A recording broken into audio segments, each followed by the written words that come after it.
They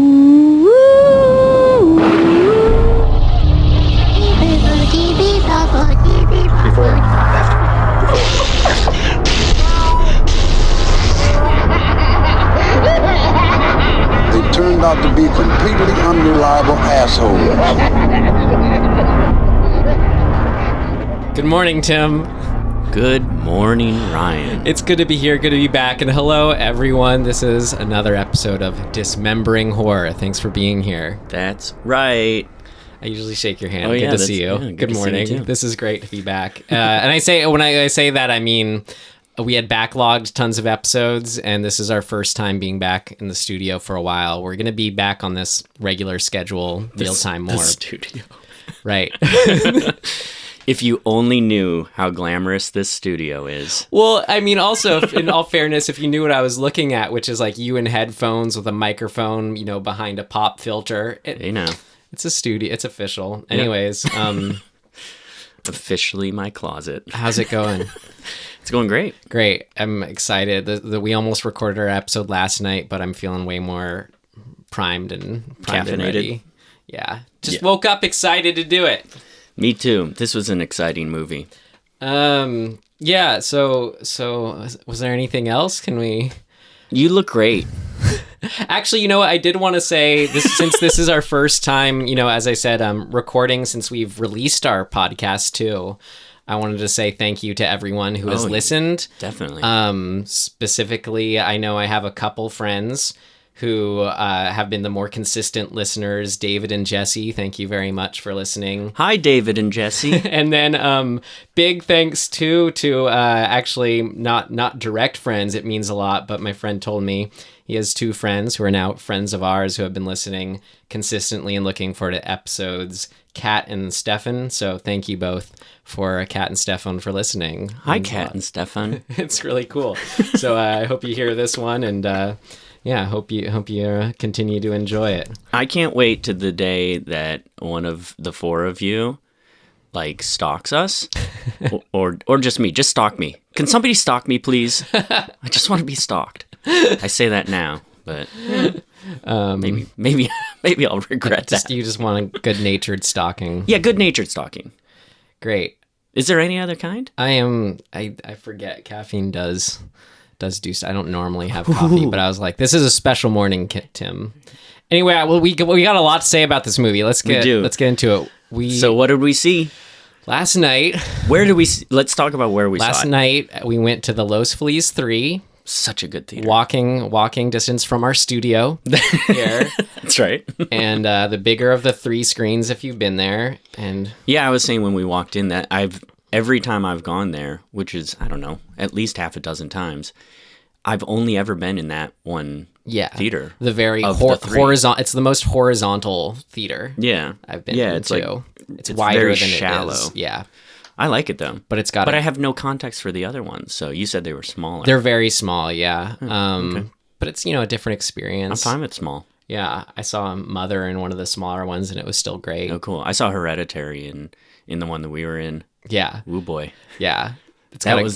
Actually, I also saw A Quiet Place in the same theater. Right. Those are, it's a cool theater. Very, very quick. If you're wondering, Hereditary, I loved. Quiet Place, I did the opposite of love. Really? I did not like it at all. Oh, that's okay. I like both of them a lot. Totally different. Yeah. But we went. Yeah. I was gonna say one of the reasons I really like that theater is it feels like the people who are going to see these movies in that theater are really, really into it. Mm-hmm. You know what I mean? As opposed to when you go to some multiplex or whatever, and I very rarely have the experience at the Los Feliz 3 that I have in other big theaters where it's like somebody's doing something that makes me want to explode. Yeah. Like just being disrespectful or whatever, obnoxious or just on their phone, all of that stuff. You don't get that at Los Feliz 3. It's great. Yeah. Close to the Vista, which is the same company down the street from it. Yeah. Well, this movie's been hyped up. Let's get to it. Yes. We saw fantasy extraordinaire Mandy. Under the crimson, primordial sky, the wretched warlock reached into the dark embrace. His fist closed around the serpent's eye. Strange and eternal. I need you to get me that girl I saw. You know what to do.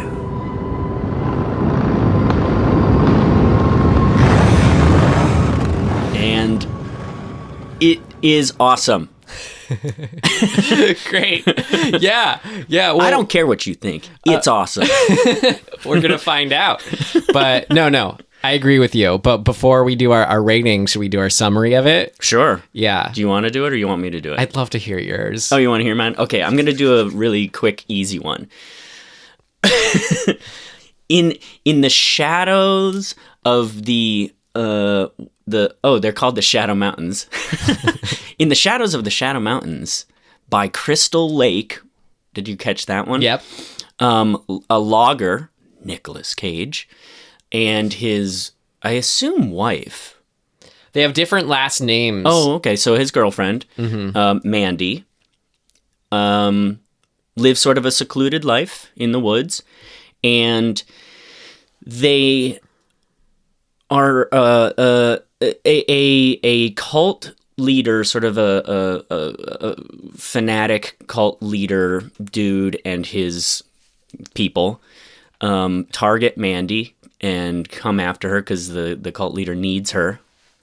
And he also is sort of a LSD runner of some sort, and he recruits a group of bikers to track her down, and then they go after her, and stuff happens that's horrifying and makes Nick Cage, Red Miller is his character's name, go ballistic. Without giving anything away. That's basically my summary. But what I'm leaving out is that this movie is like completely out of this world in the like fantasy. Oh, it's 1983. It is so 1983. Like everything is 1983. This was like a warm bath of nostalgia for me. Yeah. It was like where I was wearing nostalgia underwear. And nostalgia socks, well, and as far nostalgia hat. A quick summary goes. That's it. Though. That's my summary. The log line.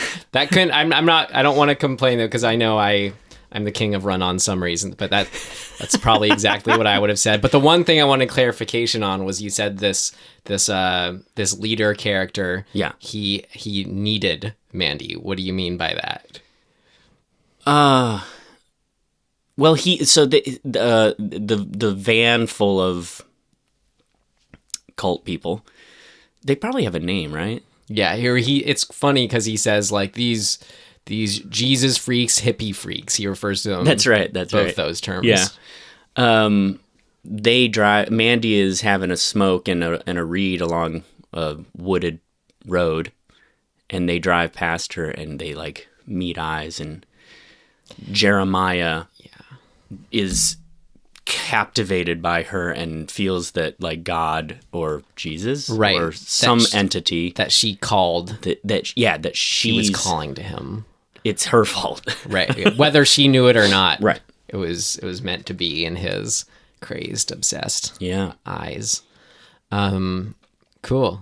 That's, I mean, we hope you've seen it if you're listening to it, but that's just, we like to have fun with, how would we describe it? What is our lens going into this? I mean, that's the thing with this movie. There's so much going on that even a sort of simple, brief summary really does not scratch the surface of what this movie is. Well, like the best of movies, it's the feel that makes it great. It's the world you go to. Yeah, and I don't know how. I mean, we'll try, but I don't know how you concisely describe that feel with this movie. Hopefully, by the end, it'll permeate through. Yeah.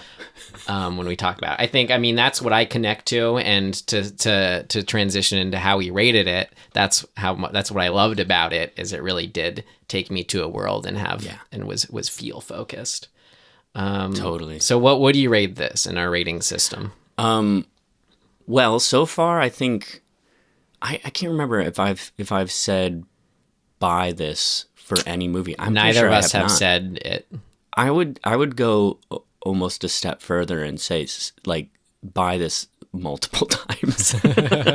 It's so look, don't get me wrong, this is probably not everybody's flavor, but if you like horror films, there's probably a good chance that you have at least some nostalgia or just what do you call it when you just have affection for movies of the late 70s and 80s or so, because there's a lot of quintessential horror films in that realm. I guess in any realm, but like we attach to those. It feeds that so well that like I couldn't say enough to say like you need to see this. If you even slightly like stuff from that era, like you need to see this movie. So spend your money on it. We'll get into this more later, but that's totally true. But I think what is also true is that someone who's far enough removed from that era could enjoy it even in such a different way, maybe just as much, if not more, because it's so entirely its own thing versus, coming into it from that perspective. Yeah. So I wonder, I mean, I'd love to hear like, I don't know, like a 20-year-old. When were you born if you're 20 right now? 88?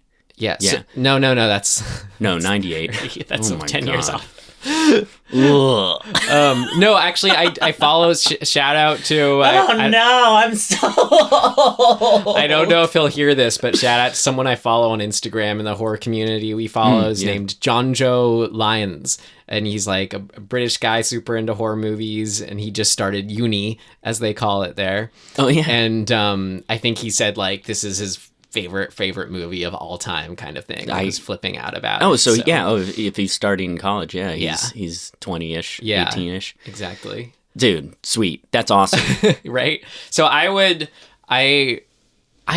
to, this is the first one too. I'm feeling inclined to say buy it just because I would be happy to have it on my shelf. It's so its own, I mean, yeah, as much as we'll get into as it exists in homage, it's also entirely, I mean, like the best Tarantino movies where it just does that so effectively that it's also its new enjoyable thing. I don't know. Yeah. So I'd be happy to have it on my shelf. I'm like so picky with what movies I buy these days. Like I don't really buy anything these days, even if I love it. So our rating system, as far as if I would buy it, if I would rent it. Yeah, I mean, it's got to be a pretty far out movie for me to buy the hard copy of. Like, I'll buy digital stuff here and there, but the actual hard copy, it's pretty rare. I think the last hard copy movie I bought was Mad Max Fury Road. You know, so that sort of... Which, if you can get the black and chrome edition on it, that's the way to watch it. I should look. Well, I think somebody stole it from me, so I can't look. It's that good. I can't find it. Somebody that should stole be our it from new my rating apartment. system after buy it is steal it. Steal it. I was thinking when I was listening to some of our, as we were releasing episodes, how there's a couple times that I mentioned that I'm like, don't spend money on this thing, which I feel a little guilty saying that, because it's like people are making their art and they deserve to get paid for it. But on the flip side, if their art is offensive, maybe not. I don't know. Well, that's why we have so stream it as a category, because it's like I'm still supporting it. It's still like money's going into it somehow. Like you give it one more view on Netflix or Amazon Prime or whatever. Yeah, I guess I feel a little guilty saying don't spend money on something just because it's like, I don't know. But there's other things to spend money on. That's true. Yeah. So yeah, I give this I say own it, Ryan. If this is us talking to ourselves, I'd say it'd be nice just to be able to put it right on and watch it in its full Blu-ray glory.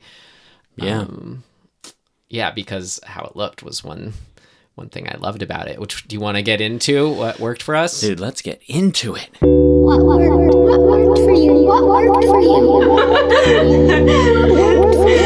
It worked like a charm, Smith. What worked for you? I mean, I have something that, like from straight off the bat. I don't know if you remember how it started. I meant to pull it to see if I could find it, but there was an opening quote. That was something like, it. God. Oh, that's right. Yeah, I forgot. Do you remember about exactly what it said? It was, "If I die, bury me deep or deeper or something like that." It was put speakers at my feet and headphones on my head. And rock and roll me to death, or something like that. Something about that. Well, whatever that. I'm amazed quote that I remember was, even part of that. Yeah, no, it rhymed. It was great. Yeah, so good. But for me, it was like it put me right into the a good opening quote in a movie does. It puts you right into the correct frame of mind, and like your soul goes right to what it did for me was I I put myself into that position, I guess. Yeah. And in a coffin buried deep. Well, not so literally. Listening to some heavy metal. It just made me go, yes. When I'm listening to rock music, rock song or whatever, and that feeling you get when it is the best thing ever, and you're just going, this is the best thing ever. Yeah. It reminded me of that and put me in that mindset. Dude. So kudos. That was a great quote to start it off with. Yeah. It just, I mean, anytime you can be that effective at setting a tone, it's so important, I think, for filmmakers in the very first moments of a movie to be like, this is what you're getting into. To be very sort of overt about what movie you're about to step into, because it primes the pump. It gets you sort of fired up and ready for the thing. And this can work in a bad movie. You know what I mean? This is a little bit of a tangent, but it proves a point. In the not so great G.I. Joe movie, which I think is called Rise of Cobra, it's the one with Channing Tatum and other people. And in the first action scene, a bad guy jet or flying plane of some sort literally stops in midair and spins around and shoots rockets. And it's you instantly know, you're like, oh, this is the movie I'm in. I'm in a movie where a jet can stop in midair and turn around, right? So you right away, you let go of a lot of sort of, oh, this needs to fit into a certain logic thing, or it needs to follow certain rules. It's here are the rules of this movie. Right. And I think that's really important in the beginning of a movie to set that tone. Well, yeah, I mean, what you're saying, I guess more is, it's always in any movie, you always want to start off with letting the audience know what kind of movie it is straight off the bat. Yeah. But I think why this opening quote and good opening quotes do that and then more is because they put you at a more ephemeral, non-literal feel place from then which that is the context which you're viewing those first things from. Yeah, I get you. That's cool. Mm-hmm. That's very true. Yeah. Yeah, it's because it's sort of it's sort of like when you're reading a book, right? It's it's up to your brain to kind of decipher it and put yourself in that world. Mm-hmm. So there's got to be something about, it's sort of a, this is interesting. It's like a version of show don't tell. It's a different version of that. It's sort of weirdly, it's tell don't show in this particular context, so that your brain can create the feel based on the writing that you're reading, which is really the non-literal cool meaning. Yeah, I like that. Cool. I want to ask you what worked for you next, but I just had one more thing that was staying in chronological order. Dude, I have so many things that I think it's we need to just bounce back and forth. Great, because so right after that opening quote, which pulled me in already, what pulled me in more was the opening credits. What was firing? I mean, of course it was working because of the King Crimson music, the awesome red text and the font. Yep. But what made it really click for me, and it's just a subtle thing. As many times as we've seen that shot, even as opening credits nowadays, especially of the drones going right directly over the forest. Sure. This was the the brightness was so dim and the color was so specific that just that little difference made it unto its own. And like having that bold red text over this darkened thing where it was like, are those trees? Those are trees. Okay. Yeah. You know, that was unique enough where it can show like you just do something that's been done before a little differently. And that's all you need to do. I wonder wherever this was, I mean, I think it was shot in Canada or I don't remember. I didn't look it up. But it's Pacific Northwest for sure. Something about the forest that they picked to fly over, and I guess the angle that they're kind of shooting at, those pine trees look almost like kind of groovy stars. And there's this weird, almost like, what am I looking at? Feel that you know, it doesn't matter. It's creating sort of this odd sense. And like, while we're, you know, a lot of the time you're flying over with these drone shots. Very often you're flying over sort of from south to north, right? Like the image is falling through the frame from top to bottom. And in this, they kept changing the angle, kind of, I mean, I don't know if it was random, but at various times they changed the angle. So at one point we're going south to north, and then we're going southeast to northwest suddenly, and it's creating this sense of sort of off-kilterness, and it's changing kind of feels like random times. So suddenly you're like, your brain is just getting used to going in one direction, and then like suddenly you're in this other off-kilter angle. Yes. And that created, I mean, it actually made me kind of go, oh, this is like warping my brain a little bit already. Perfect. Well, what that, I think brain warping is like, it's, and this is, I'm going to jump to now the ending because it's emblematic of what you just got at. What that brain warping, I think, is like, it's putting us on shaky ground as far as what is real and what's fantasy, like in our own world, by sort of having a mix between our world and a fantasy world in this film, which it delves in. I mean, it shoots to that direction different ways. You have like the literal way of LSD being like a prominent sort of, I don't know, feature or tool in it of like what is real, what isn't real, sort of getting to that vibe. But then in some of the filmmaking touches, like little things like saying, when you said it takes place in 1983, it says the location 1983 AD. Like it has a fantastical element to it, which sort of brings the feel of where we don't really associate 1983 present times as being something that where fantasy can actually exist in, or is it going to be a part of lore.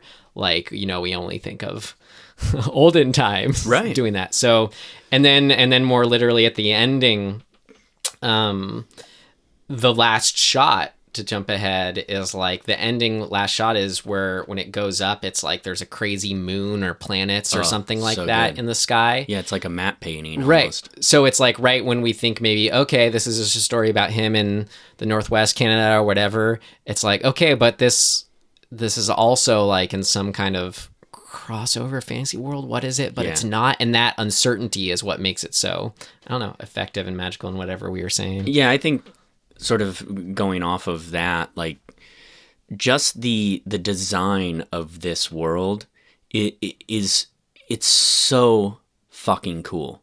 I mean, it's so metal. It's so like late 70s, early 80s metal fantasy. Like this is the shit that like Conan the Barbarian was like based off of the artwork that was around this. It's oh my god, this filmmaker should make reboot Conan. Wouldn't that be so? Can you imagine? I want to see him do like more fantasy creature things. Absolutely. Yeah. So there's a really famous artist that sort of was like the dude doing fantasy artwork. I think mostly late 70s, early 80s. Probably late 70s. I mean, he had been around for a long time, but he really hit his stride with this fantasy stuff. Look him up because his stuff is so beautiful. His name is Frank Frazetta, And there are other people who did this stuff for sure. In fact, there's a documentary on He-Man that talks about him. He-Man was like largely inspired by Frank Frazetta's stuff. And it's just so cool. I don't know how else to describe it. It's like the coolest shit ever. And I wonder if this is a gender thing. Like, I think it's cool because I was a dude, you know, in the early 80s who like grew up on stuff like He-Man and Conan and that sort of what was being made at that time. But like I remember my brother was reading the Lord of the Rings trilogy. It was like I was too young for that. I think Frazetta actually did the covers for the ones he was reading, or the copies that he was reading. But I would just stare at the cover art. It's the coolest shit ever. It's like these weird dudes with shields and horn helmets and like well, giant swords and on horses or on monsters. That fantasy world is so appealing to me, and you don't really see it, at least not done well. I mean, not to say that it was actually done well back in the 80s either, like in terms of actual live action stuff. It did enough to get us into that world. Dude, it's so cool, and they do a couple really simple things in the beginning of this movie to set that up. One of them is when Nick Cage, I'm just going to call him Nick Cage because, or should I call him by his name? Well, interchangeable. Red Miller is the character name. So when Red, he's logging and he comes home from a long day of logging. Logging meaning cutting down trees, guys. All right, I don't mean like logging data. God. Oh, that's what we were obviously thinking. So, which is brilliant, by the way. You set up the chainsaw first moment. Oh yeah, just set it up. Anyway, so he goes home and he sees his wife, and his wife's wearing a Motley Crue shirt and it's got a pentagram on it. It's like and she's got like the longest black hair. Like we know where we are. Yeah. And then they, you see what she's drawing, which is very much this fantasy artwork. Like she's an artist and she's drawing some of that stuff. And there's this sort of transitional imagery before he gets home that is very up close, and it's of sketches of that artwork, and it's kind of phasing different images over each other. And when he gets home, he sees the artwork and they talk, and then they go to bed, and then the camera kind of moves up to the sky, and the clouds in the sky become quintessentially this fantasy artwork brush stroke stuff. Yeah. And it's just like, fucking where are we? I don't care. It's awesome. Right. Well, it's great because she is the one who's a fan of this stuff, not only in drawing it, but the book that she's reading. Oh, yeah, that's right. That has like a cover that's the exact style you're talking about. And it's great. We get excerpts from the book, kind of. We get to see it. And I guess this is a thing of note, but that was custom artwork. You know, the book is made for the film. Oh, was it? Cool. Yeah. Yeah, I wondered if it was a real book or not. Mm-hmm. But dude. So, man, where do we go next? Well, I can... so much. It's so good. I mean, I like that she was the one who was a fan of this stuff. Was neat. There's little like this movie is so full of little amazing details.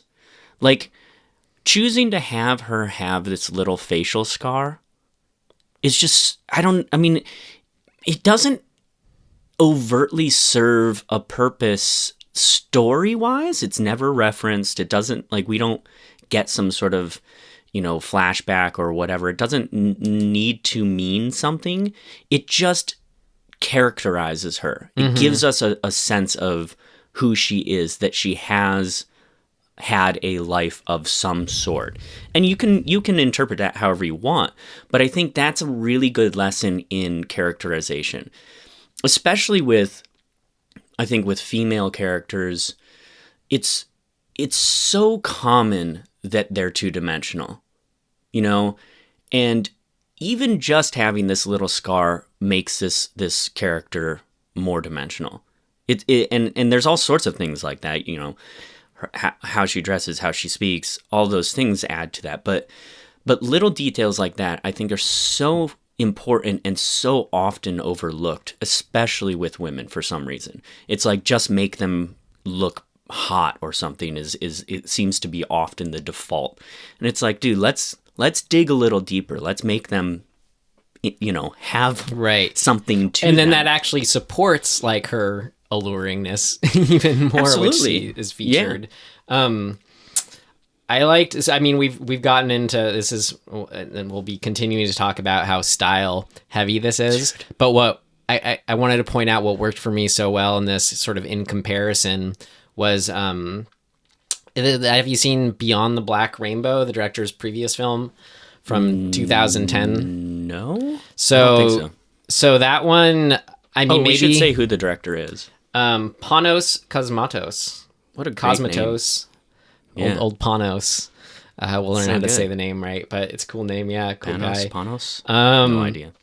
So, but that was the last film he did, and I feel like maybe I just need to give it a second chance. Maybe I was in the right mood, but what I remember from that one was that it felt like it was too steeped in its homage, where it was an example of the substance serving the style almost. And while Mandy was a complete success in the style serving the substance. That's interesting, yeah. Yeah. So I'll have to watch that. So definitely, yeah, this hit that right balance for me of where it was enough of its, yeah, it wasn't existing because of its style. It didn't get lost in that. And it sort of had a good tonal balance of taking itself seriously when it needed to. But it came so close to almost crossing the line in some of the monologues of taking itself too seriously, but it worked. It had that weight for it because the style was supporting that substance, I thought. I mean, another just sort of more general thing I thought worked about it too, like, and this is what you could say, this is kind of the litmus test of any good movie too, is it actually breathed and it gave weight and had belief in its moments. The last film I watched before this one, I told you, was another horror film, The Thing, the 2011, the remake reboot of The Thing, or which prequel, yeah, which you, as soon as I said I watched that, Tim, you're just like, oh God, and I'm like, yeah, it was just so like, mediocrely bad, in the sense of it's just so I like forgot about it as soon as I watched it. Yeah, but like it's a funny comparison to make, but it's the last thing I watched. As far as, The Thing 2011, it was just like, I just don't care when watching it. Like this moment that should be a huge moment where she's hiding behind the wall from the Thing creature. I'm just like, whatever. It's just this, I just don't care. But like, if that belief in that moment of there, it's like, oh my God, like this thing's going to get her. Like you have to feel that and put that weight into the film itself, which this did successfully. And that's supported by letting it actually breathe, in moments. And I don't know. It's like you have to love film enough to accept it's a magical thing. And I like thinking like you gotta believe in magic in that sense in order to make it happen in a film. Well, and this movie did. This movie is so magical in its own, like in its construction. One of my favorite parts, were like it just, it had me from the beginning. And I'll get into too, like the first half especially worked for me. The build up to the revenge stuff was my favorite section of the film. But like all those moments where you feel like out of context, maybe they could be too much or whatever, they worked entirely. And one of my favorite moments of that was when she was coming out of the water. Remember when it was just sort of setting up their romance together, and just like the look that she had on her face was just sort of that utter like, I accept you, I love you, I'm open, to you, and just that was like, took my breath away kind of thing in the theater watching it.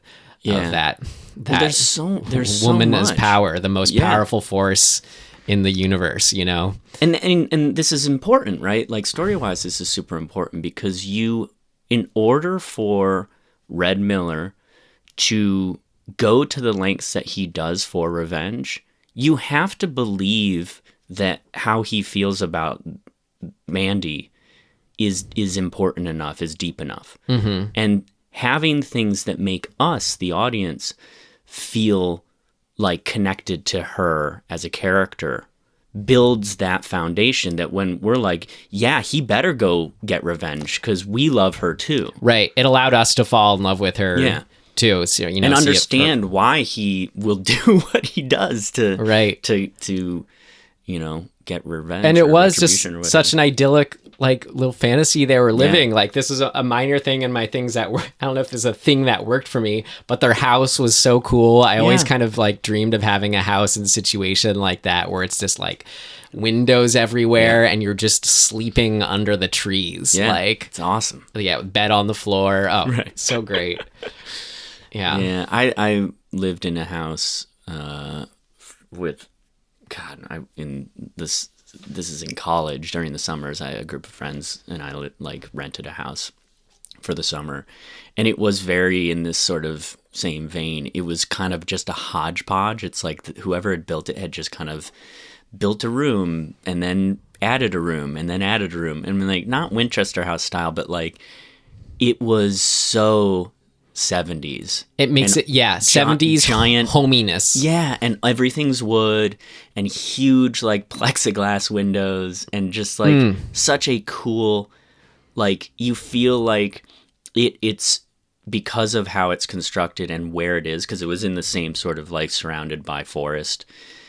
It feels like it's soaked with its environment. So this film, we have the love of wrapping ourselves in the blanket of rock, of homey wooden nature houses, and a love of fantasy realms. Yeah. Well, and to that point, there's actually a very quick sequence where we go from, I think, oh God, I'm trying to remember. We go from wood. No, I'm sorry. So when they're in the bed, when the sky thing happens and you're seeing this like crazy fantasy sky that kind of turns red and it's like wispy clouds and everything and it's all floating around. That's air, right? The next shot is the cliffs. That's earth, right? And then you pan down into the water where they're in the rowboat, and that's water. And then at the end of that sequence, flames build up around them, like in front of frame. You get it's like a wipe of flames, and I just sat there going, yes, that's beautiful. It's like so what fantasy lore stuff is, right? It's like magic is made from these elements. It's so good, and understanding their relation to each other and using them to make magic. It's like, and man, I don't know how they shot this movie. It just looks so cool. I just wanted to bathe in its grit and grain. Yeah, like, but it's just. Even like the shot over the water, it doesn't look real in a way. It's super tactile. It's high contrast. It feels like a painting, and it's not. It's on film. Yeah. Man, there's so much good shit going on in this. It's the best of movies, takes you to a world. Yeah. Here we go. I loved. Like when the, what do we call them? The supernatural monster men demons. They have a name. They're like the Black Skulls, I believe. Okay. But I love that. I mean, they were great as far as just being like, they aren't human, but they like can be hurt. And, I'm like, are they eternal? In actuality, it is explained that they are human. Mm-hmm. Right? But like, way after we meet them. Yeah. You know what I mean? What do you mean it's explained they're human? And So Carruthers, the dude who gives Red the crossbow, he explains who the Black Skulls are. He's like, they were a biker gang and they did way too much LSD. I just took that as the ones that he was referring to, more the human, obviously human ones. No, I think that specifically is the biker dudes. Like these four. Is it four of them? Yeah, the four of them that we meet. That when we initially meet them, we're like, they're like demonic knights riding motorcycles, right? They're these crazy monsters. I don't want to say though that they fully were just people in our world, though. They definitely had a supernatural element. They were dripping with goo. I agree. It's sort of taking it like they're the result of what once was human. Yeah. And evil and LSD and I don't know what else, just magic and it's like there's such a fantasy thing of like what's a good example? I mean, even Gollum is sort of a good example from Lord of the Rings, where it's like Gollum was just a hobbit at one point. But because of the corruption of the ring, he over time turns into this monster thing. Yeah. That's a pretty common, right. Of monsters are just around the corner on the cusp of what we deem this, this inseparable line. And it's left up to us to decide whether or not they are supernatural or not. And it doesn't really matter. Like, it felt like they were. Yeah, it again puts you in that question of like, or puts you in that unshaky ground of like, oh, where does this one start and where does this one end? Yeah. But what I was going to say specifically about these guys, of course I loved them in of itself, but just a specific thing I loved about them and their appearance was their arrival and their use of the motorcycles and 4x4s. Yeah. I love like sort of modern technology, like things that exist within the last 100 years being presented knowingly, like with the powerful iconography that they actually have. Right. Like, we think of a hawk or this, some sort of thing. It has meaning and feel to it. But to take like a guttural, deep sounding engine motorcycle, that's like, only in the last 100 years or whatever. But it's right. But it's real and potent and is neat to see used. It's just so cool to toe this line between, especially for the audience, it's like it's keeping you kind of grounded in, this is modern, but we're going to tell a fantasy story in 1983. So overlapping those two things with modern stuff, the chainsaws are a perfect example. It's like, it's a long sword versus a normal sword. You know what I mean? But they're fucking chainsaws. Right. Like, taking the modern equivalent of fantasy, objects is fucking awesome. You're right. It's more of just what's so great. It's showing us 1983 AD. The fantasy is now. Yeah. I feel like we got to mention Nick Cage, somewhat, because I realized, I still kind of am, but fallen into this pessimistic rut of feeling like, okay, I get it. Nick Cage is great. Whatever. You seen it, or just kind of this idea of actors being, for all the great actors are great. I love them for a reason, but when they're still cast in something nowadays, there's less of that magic associated with them, because it's not like you're watching Bruce Willis in Die Hard. It's kind of like, I know who he is too much. You can't just put him in it and it's great kind of thing. No. I'm not just going to freak out because it's Bruce Willis. It's not him that makes it great. But you see so often too, really good actors or formerly good, I don't know, they're still good, but they're choosing projects that probably don't serve them as, their talents, but B, they're just not good. Like the content isn't good. So I feel like I've been lulled into a sense of Nick Cage sucks because he's been in like 20 movies that just are shitty, I guess, and they're all like one word. It's like next and and it's funny though, because later, thinking of my history, like Nick Cage was actually the exception to what I was talking about, where like I was so excited to see Sorcerer's Apprentice just because of him. But for I guess where I'm at now, I was pretty deep in that rut, because I'm like, kind of going into this like, okay, got it, Nicolas Cage going crazy, like show me, like wow me though, like and and I was so happy just because I felt like the litmus test was, this was, we thought we'd seen them all, but this felt like I couldn't imagine or want anyone else to play this role. I kept thinking to myself, if it's not Nick Cage, who is it? Like, who does this and does it well? And what is this movie with somebody else? Yeah, it's not the same. I don't know. I was like, you know, in the hands of a lesser sort of filmmaker or team, who does the studio say they want in this? And I was sort of at times I was like, would they have cast like a 30-year-old sort of like handsome dude, you know, that's like in shape and cool? And I'm like, God, this movie would not work if that's who it was. God, I mean, I don't want to defend the studios, but I feel like even they would know that that's not a good decision on this one. Well, hopefully, yeah. Yeah. But if you're just going sort of paint by numbers, you know, do they cast Ben Affleck? Do they, you know what I mean? Is it like, who was this written for? Because I know it was not written for Nick Cage. In fact, I was listening to something that he was given this script to play, I think, Carruthers, just to have this little part, maybe to play Jeremiah. I think Jeremiah, yeah. Okay, so that makes more sense.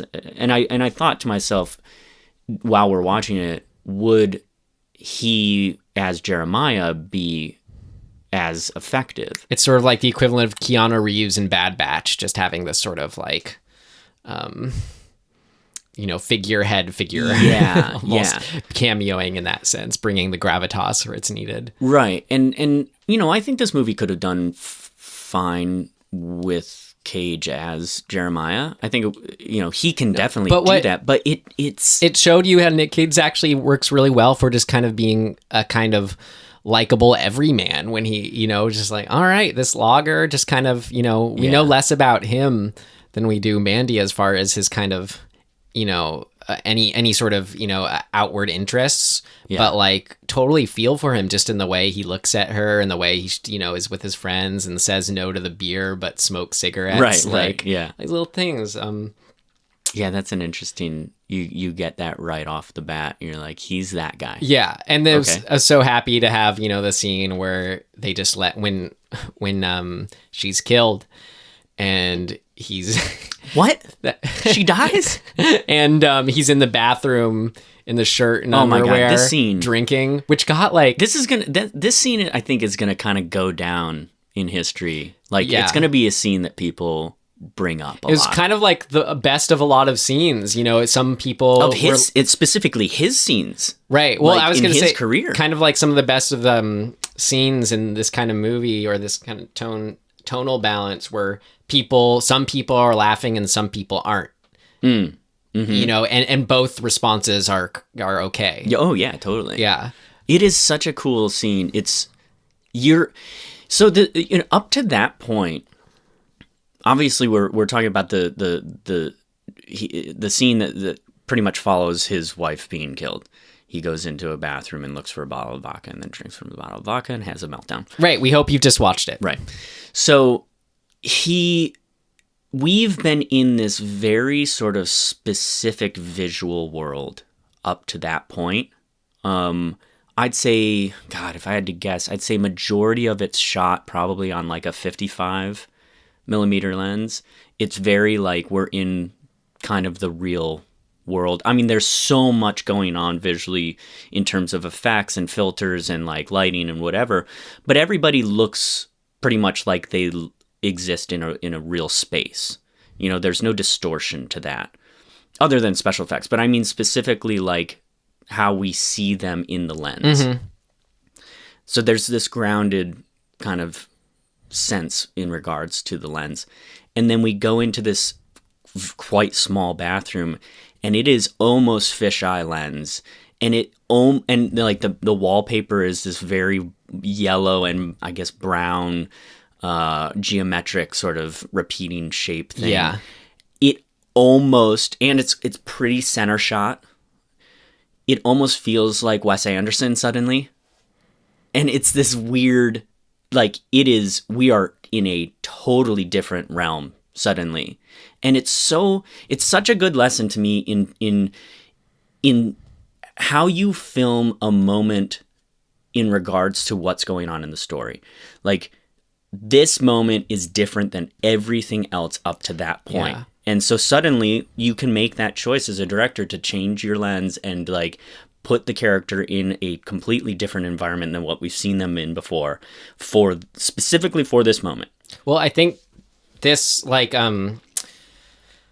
this will elucidate well how it's how you can do that same effect of being transportive with both kinds of lenses. Like you gave the example there of having a wider space bringing you into that space, but the closer feel, you're saying, while it does work in some areas to make you feel more grounded in it. Like one of my favorite moments was when you had that tighter perspective on Jeremiah lying in the bed, and when he was telling them to go find Mandy for him. Yeah. And it wasn't until the end of the scene, I believe, where I missed it if it was up front, where you sort of start moving back a little and having more of a sense of space. But just by being in on his face and tight and not showing the space that you're in, that's kind of like a classic but effective way to make you feel not so grounded, but to get the mood of the space and just to feel like you know exactly where you know exactly where you are, but you don't. I don't know how to say it. And I think what I mean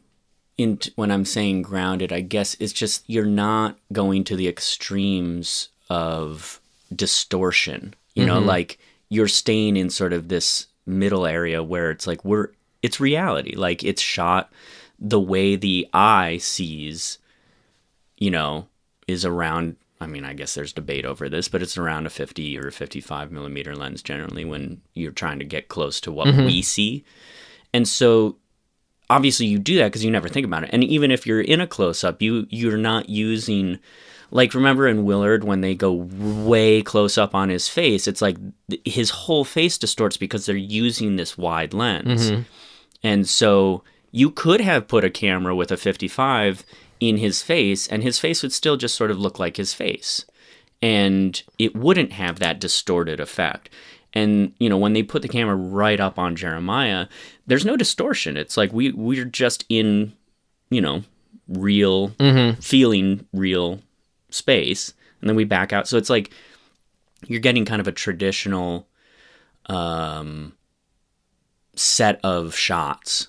Even in this, insofar as like, even if you're really, really close up, you are popping out to sort of a 2-shot, and then you're popping out to sort of more of a master of like where he is eventually to get context. And it's just to take a left turn into something that's so drastically different is so pleasing in a way, in a bunch of ways, because it lends itself to the moment, and because it's different, and because it's heightened, and all these things are playing at just really, really good, like, technical storytelling and progressive storytelling. Do you think the sort of nervous laughter that him freaking out and drinking, it was mostly because he just kept drinking from the bottle, that people, I think, was kind of, people were laughing. Do you think it would have elicit that same effect for people if it wasn't that wide lens and hanging out that way, if it was just sort of a tight on his face? I don't think so, no. Yeah. Because you're getting the whole story in that wide shot, right? You're seeing him top to bottom. You're seeing that he's wearing socks, right? He's got socks on, tighty whities, and a 3/4 like sort of baseball shirt with a tiger on it. Yeah.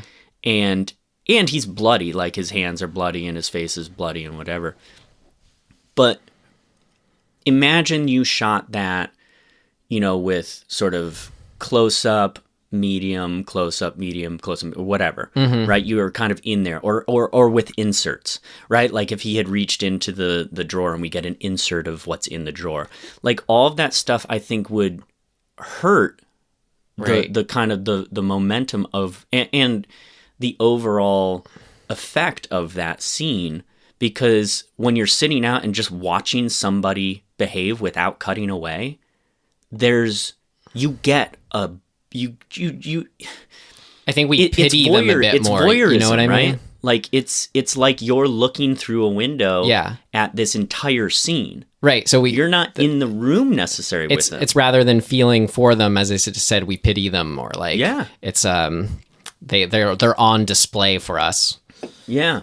I just think it's I awesome. have just a few. I feel like I just want to get through the last few kind of specific things I really enjoyed about it because this episode's Holy running shit. long. I've been looking at the timer. Yeah. Oh my God. I loved the flow. I did say I loved that. I will say the first half is my favorite of it. It was when the mood was making it all that much more powerful for me, and it sort of lived and soaked in being a little more not risky but bold in its mood settingness. But what I loved about the second half is after, starting with the scene we were just talking about after she dies, was the flow of events where it was him escaping, getting out, and then getting weaponized. Then it's like we have the excitement of he's gonna go and get them, but he's immediately captured. So it sort of was a just good little rug pull from underneath us. Escaped again, first fought off the biker demon people. Right. Then he went and got the tip from the chemist and didn't kill him, which was kind of like a nice kind of that's right. It was love kind of that like scene. the break and a breather. Yep. From like just, that's important for if you're having these sort of showpiece action scenes. Yep. I like that, split up the demon people and then the human members of this tribe. Right. And then built perfectly the ending set piece. So it was just kind of a nice but done well plotting of those events. And I then liked the ending, how the church that they were building for So themselves good. was an actual church. Like I had been skeptical of him referring to them as Jesus freaks before. I'm like, wait, I thought they were more kind of like hippie freaks would be more apparent or more appropriate. But then to get in that room and see they're building a church with the actual cross window effigy and like something that, looks like the Bible in front. I'm like, oh, it kind of just, I don't know. It just kind of effectively muddled who exactly they were for me. Yeah. And then I liked the drug trip scene. I feel like we should touch on a little bit where they give her the LSD in the eye and then the like sting. giant bug sting, which is the cherry on top, as she likes to put it. But I mean, it was so good with the trails and everything. Yeah. But I just specifically wanted to mention I loved the guy holding the record and then that little bit of the monologue about putting on the music and because like there's music and this sort of ties into the whole, I guess, a lot of what this movie is, but just there's such a power and magic to music that like in that state, I'm sure it's especially more apparent of it as a transportive medium. Yeah. So like to have that weight given to like the physical record, like anyone who collects records kind of knows like, oh, that's real, that's there. And when he puts it on, jumps ahead to it, it's like casting a spell that they're getting caught up on. And that's not real. Right. I mean, there's there's so many things that it's sort of like I said at the beginning. It's got homage and it's got nostalgia, but it's not one thing. It's like all of the things that existed around that time period, which it's just, like you could be like, oh, this movie is kind of like this and this. Right? Like you can pick a couple things that are in its same lane or like its same genre or, that are potentially derivative of. This is like everything I remember from, mid 70s to mid 80s. Right. The animated sequences, right? Like it has those heavy metal everything going influences, they were just used sporadically and just as touches, dude. But were great. Because I could, you could think like, it's got stuff from Legend. It's got stuff from Mad Max. It's got stuff from The Hills Have Eyes. It's, you could just go on and on about things that it's. So you almost can't say that it's certainly not derivative, and you can't say that it's. I mean, I guess you could say it's homage, but it's not specific. It's just sort of taking all of the things of that era and kind of mixing them up and. Well, that's shaking it up. That's into the function one of. thing. I love it. That's the function of art, right? And it's good art, right? It's just suggestions of tonal things, combinations that were awesome. Of new combinations of previous things. Yeah, that's what it is. Okay, I think that's all the specific things I have. We should move to other sections. Okay, yeah, we should. Go see this movie though. Like we could go. I could seriously probably talk about what I loved about this. For 5 or 6 hours. Any one last thing to say your piece on, though?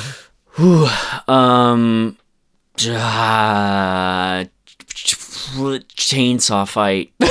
It's so metal. It's so metal. I fucking love it.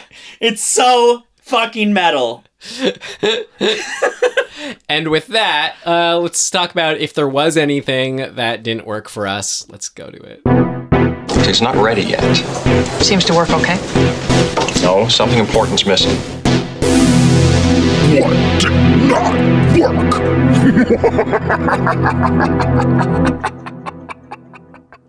There are 2 deaths. I don't even know if it's that it didn't work. It just kind of made me tilt my head. There are 2 deaths that you actually don't see the weapon like executing the death.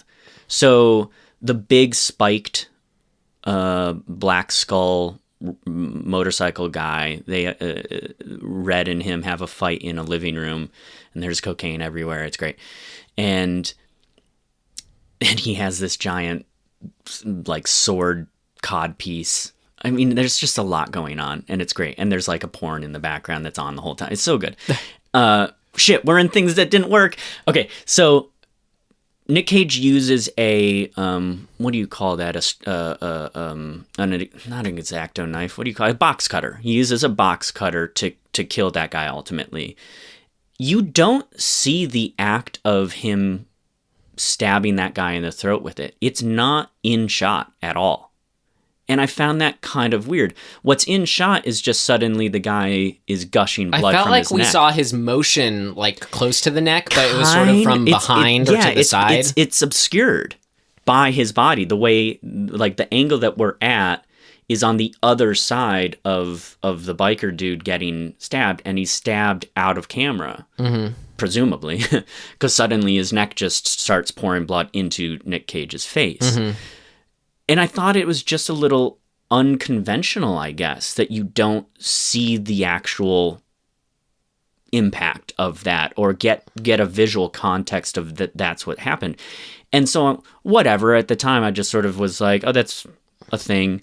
You didn't see it, didn't really matter. But then it happens again with the chainsaw fight. Like the director sets up that the long chainsaw is on the ground and running like at least 30 seconds before the act of Nick Cage pulling him onto it happens. But when he pulls him onto the chainsaw, you don't get that shot where, you know, you see him falling toward the chainsaw, like the chainsaw's in frame, and you get that, oh shit, here it comes. He just pulls him down. Like, we're left to kind of just, I guess, assume. It's a pretty you know, obvious assumption that he's falling onto the thing. But I just thought it was interesting that you don't see the object. Action scenes are hard. Yeah. And I don't know. I mean, it makes me think it was purposeful. Yeah. I don't know. mean, I like a purpose. But I guess I the reason I say it potentially didn't work for me is that I guess I just want to see that cut of the object right before. And for talking about this things that didn't work section, I feel like, you know, I do this every once in a while, but I have to mention again, this is just what didn't work for me seeing it this first time. I feel like whatever I'm about to say, either it could have to do with that I'm not 10 years younger, or it could be that I do just need to see it again now that I've accepted for what it is. But like the gore and the fighting, like those fight scenes, they were great and they were like satisfying, but just to an extent. There was a little bit of like whatever magic I felt when watching kind of like, you know, Sam Raimi, Peter Jackson or early movies, you know, sort of what this was, you know, almost in the same vein of just that kind of gore happening. It just, I think, and this is why I say maybe if I was younger and sort of discovering these movies side by side, but like it didn't jazz me up or rev me up in the same way. That's interesting. As those did, just because like, I don't know, I felt like the first half was so good and so effective for me that I don't think the second half even like could have like paid off what it was almost promising. Interesting. Just in how powerful the moments could be. It just sort of felt like we had set up these dominoes and now we're just knocking them over, and it's fun and fine and is beautiful and fun to watch play out, but it wasn't keeping me like drawn in as much, or it didn't make me want to like raise my fists in the air. I mean, it's hard because again, it's I still loved it. Like it was still great. Like I loved it when the axe was like thrown into the guy's face and all that stuff, and the stabbed in the mouth with the end of the axe. Like it was all cool and great, but it just wasn't. I think I'm just maybe a little bit more that skeptical rut that's hard to break me out of when I see movies even that are this good now. Well, and to be fair, the first half of this movie is so its own thing, and it's got a pace that is its own thing. You don't see movies at that pace almost at all anymore. Like, it is drawn out and very purposefully, and it creates this thing. Quote unquote drawn out. I feel like everything else is sped up. What do you mean everything else? Like the second half? No, meaning other movies that you're saying typical movies are. I totally agree. I'm just comparatively. Yeah. This is so slow. Yes. Well, just to put it a different way, I like putting it as this movie was perfectly paced, like Black Klansman was kind of way, to like make me feel like I was in a world watching a movie. Sure. Versus Jurassic World, the Marvel movies. I'm just like, okay, The Thing 2011. Yeah. Great. Things are happening. Nothing's important. Right. Like this, the scene, the content of the scene is more important than getting to the next scene. Wait, so what didn't work for you? Sorry, I kind of cut So what you I off. was going to say is the first half is really in this tone and pace. And then the second half, post the bathroom scene, it's a little more traditional, like, like you said, gotta get through all of the combatants, like pick them off one by one, like have your fights. It's boss battles, escalating through, each domino to get to the main boss and finalize it. And that's it really is just sort of a, like, not paint by numbers, but we know that formula. Yeah. And I think it's fine. Well, right? But to your point, yeah. it diverts away from what the first half of the movie is quite drastically. Not in a, I mean, I don't think it's in a bad way. It's just those are two different things. Yeah. Well, I appreciated the expediency behind it. Like I did too. So I guess more what I'm saying is this sort of in the moment to moment. Let's see. I wish they found more ways to subvert expectations. Maybe. Okay. Yeah. Just like during the chainsaw fight or whatever. I'm like, I could have used just a little more, like maybe he gets injured in another way, or just something to, like, when you're watching it with good action movies to get you caught up in it. Yeah. I had a thought at one point when he cuts the head off of the last biker dude and the head's on fire and he finds a cigarette and he needs to light the cigarette. He just sort of holds the cigarette next to the head and lights it that way. I really, really wanted him to take the pick side of that axe, impale the head, and hold it up and light the cigarette off of it. I would have loved that, Tim, happen. because as soon as that he pulled out the cigarette, I knew he was going to do something like that. He did. So when it happened, I just didn't care.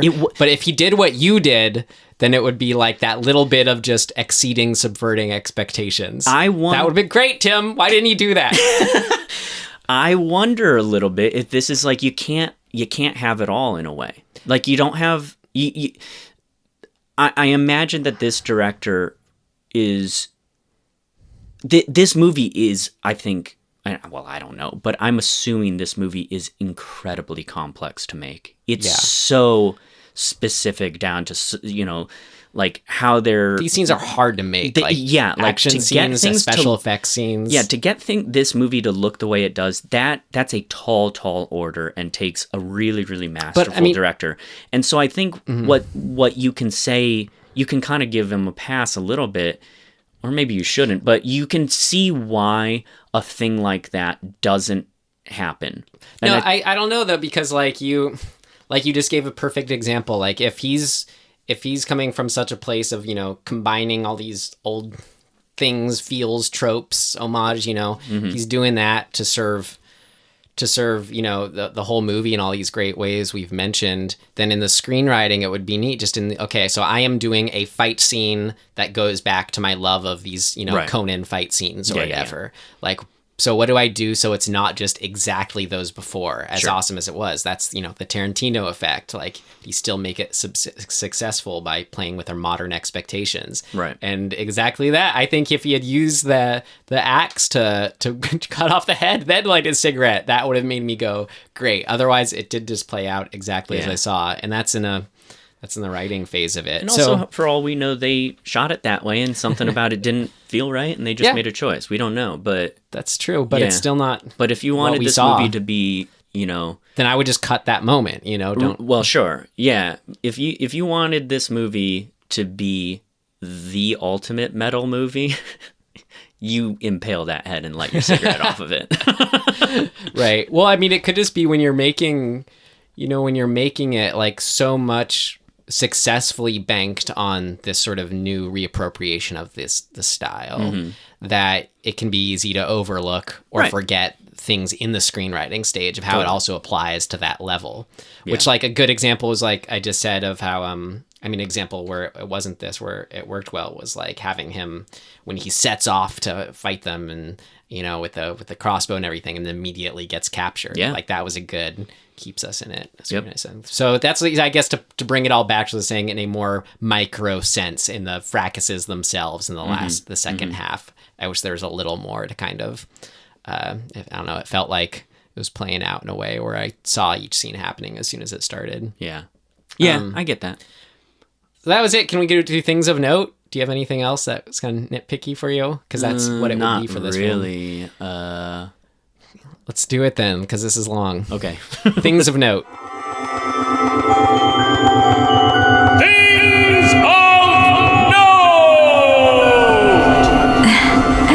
This should be interesting. Well, something that was noteworthy to me, Tim, was when we sat down, or we're sitting down to record this, I asked you, great, are you all set? You have what in mind, what worked for you? And you said this movie was a different one for you. Yeah. As far as going into it with what you want to talk about. What did you mean by that? Well, generally, I'm pretty like when I started sort of studying screenwriting and directing and storytelling and all that stuff, a sort of a shift of how I watch movies happened.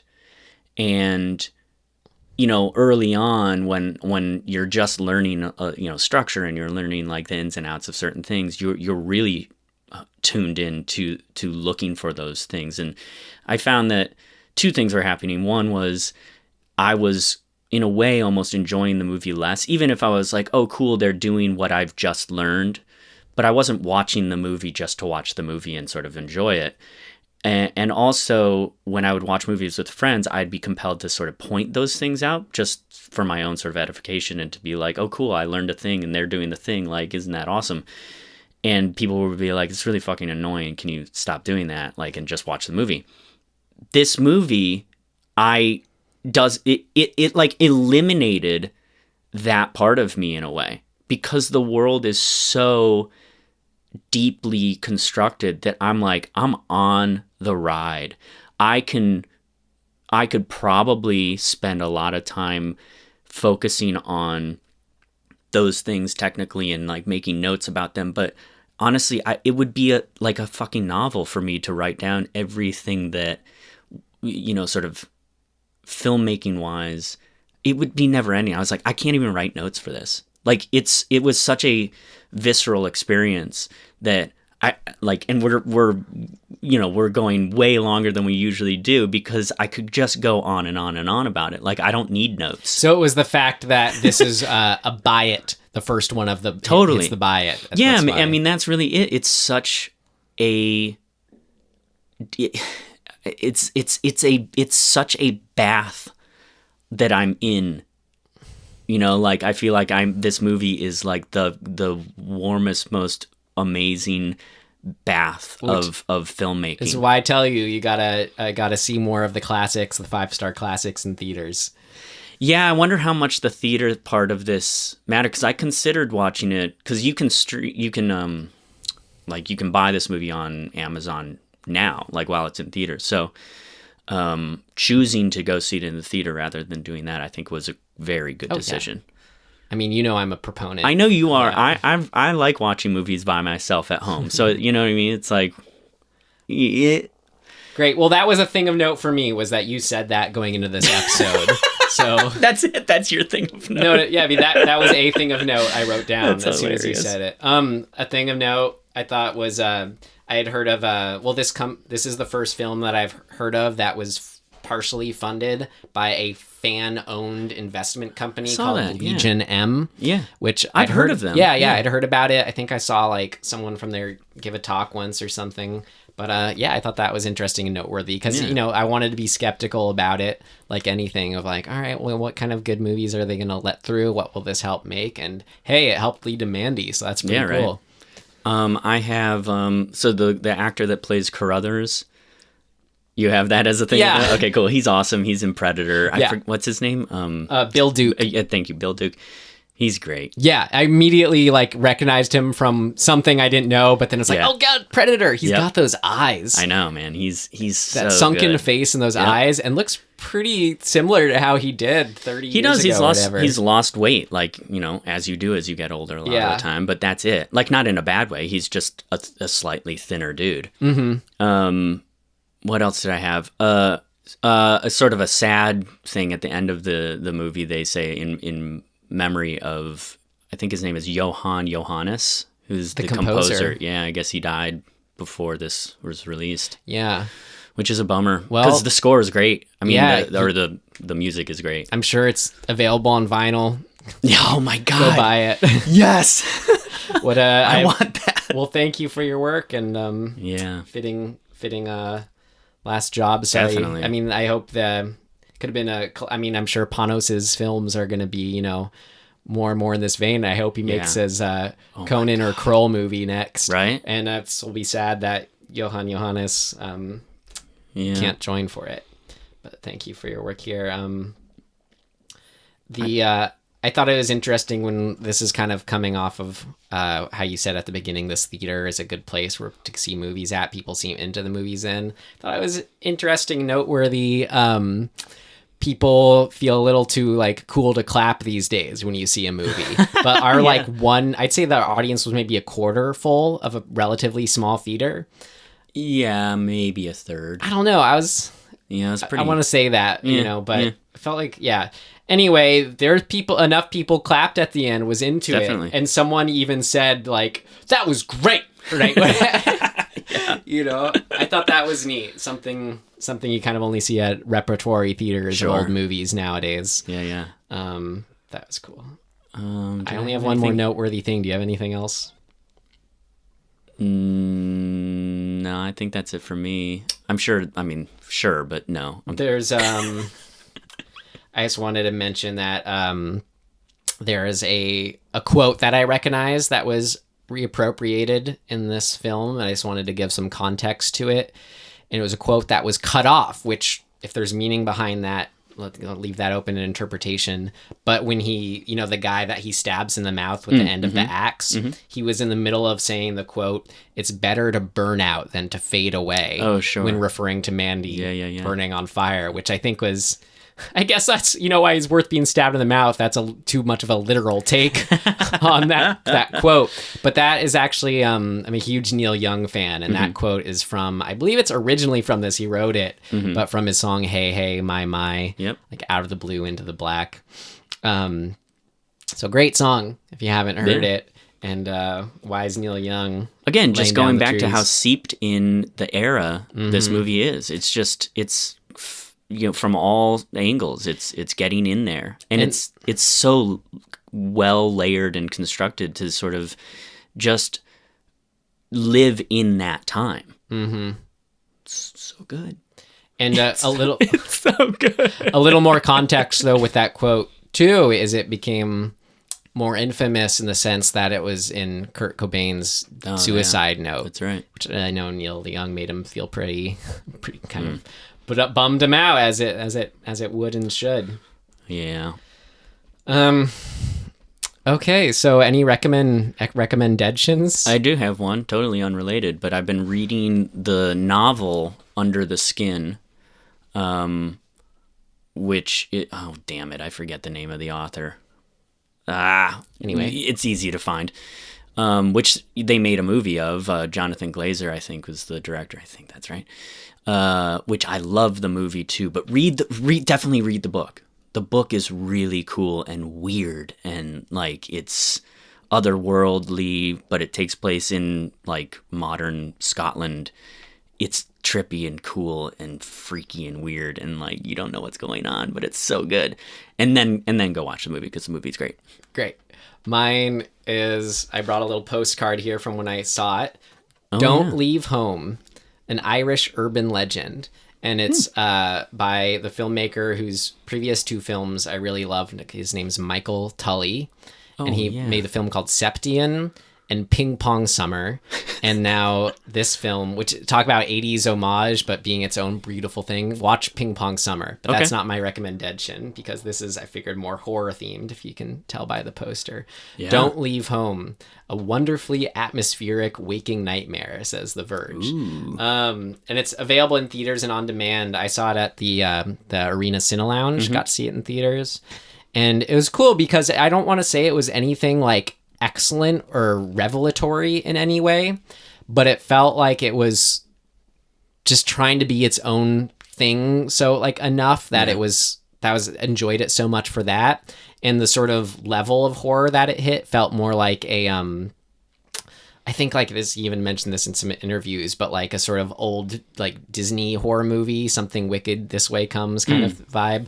But also for me felt very like, if you were to watch Are You Afraid of the Dark nowadays, and turn it on, you're like, oh my God, this is so bad. This is terrible. But this was like an example of being able to watch one of those episodes as an adult. It felt like actually good again. It had, it went for it with the music and had this creepy Irish countryside with like these obviously suspect Characters. Older people as you don't trust. Don't trust old people. But I just wanted to give this movie some love and recommend it to watch it, because it's if you're gonna watch The Thing 2011 or Don't Leave Home, watch this. Was way more worth your while to see something that was going for something and pretty successfully doing it. And It's just one overall super creepy atmosphere, but a pretty, it reaches a good horror moment and a few parts. Sweet. So check it out. Cool, man. Great. We're about to skip into past Ryan and Tim introducing next week's episode, because we watched The Cured, and we're recording this one out of order in our release. Right. So take it away, future Ryan and Tim. Past Ryan and Tim. Yeah. So we're going to go back to the theaters for the first time since Insidious 4, The Last Key. But this time, so initially we were thinking like the only thing that I could find that horror-wise that came out in February was the Winchester House movie. Which we saw the trailer for in front of Insidious, and we're like, oh, Tim, do we have to go see this one? And I thought, I guess we do. But we don't, because we found another movie that's a horror movie that looks actually good. Yeah, and what's it called? It's called The Cured, and it's got Ellen Page. And it's playing at the New Art Theater in Los Angeles. Or it probably was, because we're sort of backlogging these episodes, these first episodes. True. But that's where I saw Raw and a Troll 2 screening, and the documentary on Troll 2 a screening of that. It's a fun theater. Cool. I've never been there. I'm excited. Great. Yeah, me too. So yeah, The Cured, directed by David Frayne. Check it out and talk about it with us. Yeah. All right, well, have a good one. Thank you for listening. Bye.